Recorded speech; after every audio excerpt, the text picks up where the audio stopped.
Hello, mayong hapon mag-continue ta karon sa atong giwiring wiring ta mga tirada.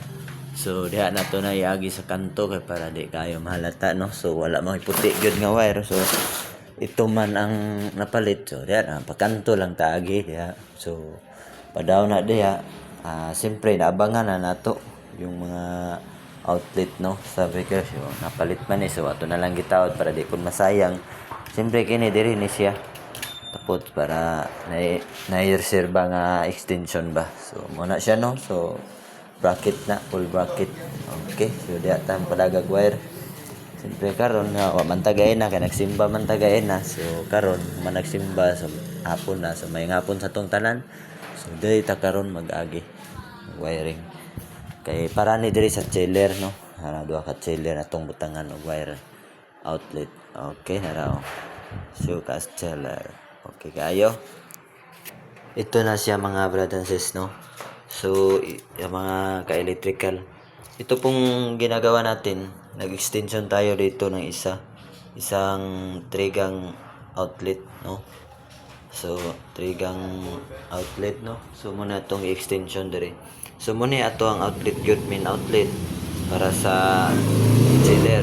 So ang ginawa natin para hindi mag short circuit, tinap natin yung isang wire dito sa isa at saka yung isa namang block dito naman sa isa no. So hindi yan magkadugtong. Yan no. Nagkahiwalay. So bakit ginano natin kasi iwas tayo ng short circuit no. Yung iba naman yung i-share ko naman dito. So ito pala yung isa ka outlet no.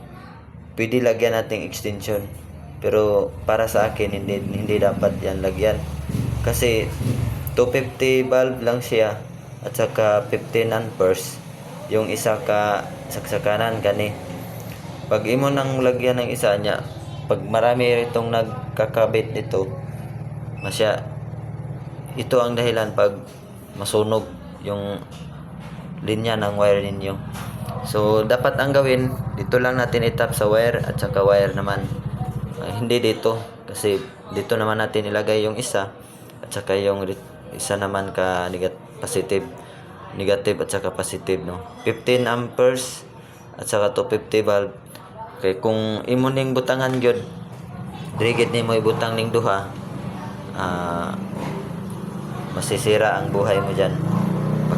Pag mapol nagsaksak 1 2 3.